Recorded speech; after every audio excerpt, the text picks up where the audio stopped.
neste momento é tudo prematuro, está tudo em aberto.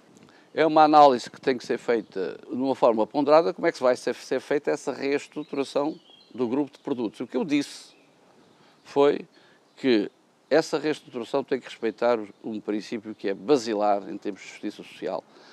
Os produtos de primeira necessidade têm que se manter na taxa reduzida.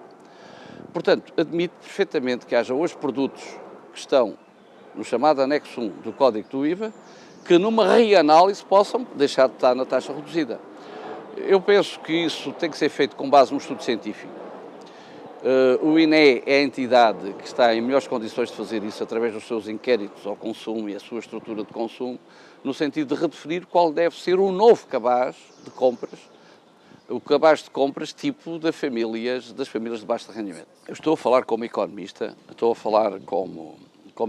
e, portanto, penso que é sempre discutível do ponto de vista dos grupos, vários grupos de pressão. Uns dizem que é o leite achocolatado, outros dizem que o vinho, outros dizem que é a cerveja, outros dizem que é a Coca-Cola.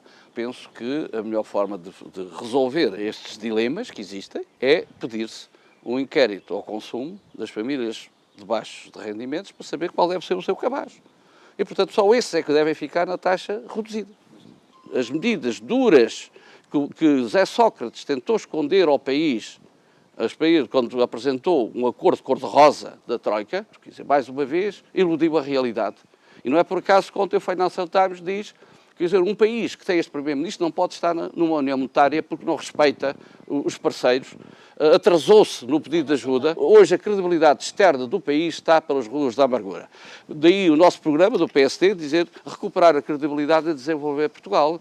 E, portanto, não é por acaso. Nós temos que recuperar a credibilidade com uma nova liderança, com uma liderança credível, com uma liderança que execute, com uma liderança que dê confiança às instituições europeias, que dê confiança, que retome,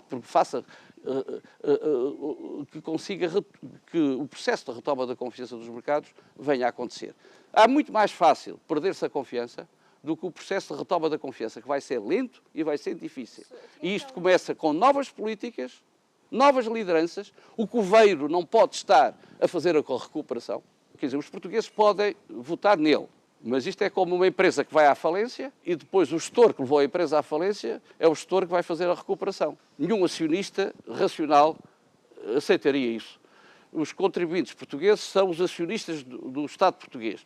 Simplesmente estão intoxicados por uma propaganda tipo demagógica e estão intoxicados e estão cheios de medo.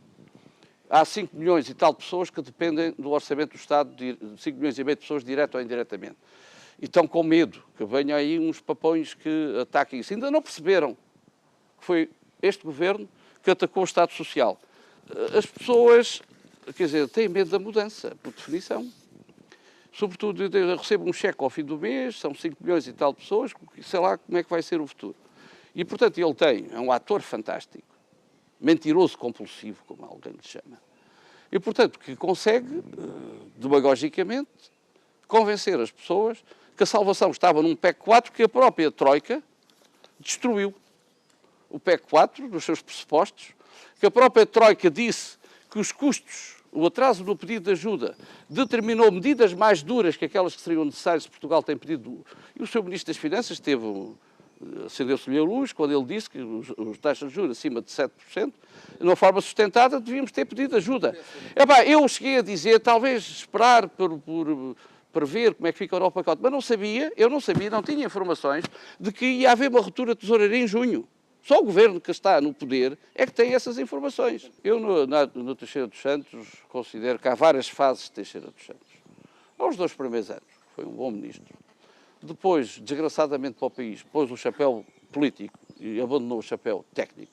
Quando ele entrou na luta política dentro do próprio Partido Socialista, quis ser candidato, quis ser número 1 pela lista do Porto, lutando contra Alberto Martins.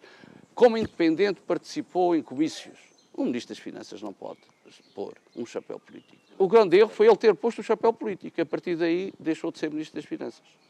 Hoje é evidente que o PSD e os partidos da oposição fizeram bem em chumbar o PEC 4. É evidente, não era evidente. Eu próprio duvidei se não valia mais ter deixado o governo sobreviver mais 3 ou 4 meses, que então era o José Sócrates agora estava em 10% nas sondagens. Simplesmente, em termos de interesse nacional, aliás, o PST tinha mais interesse em aguentar o governo mais 3 ou 4 meses, mas também perdia a face aos portugueses.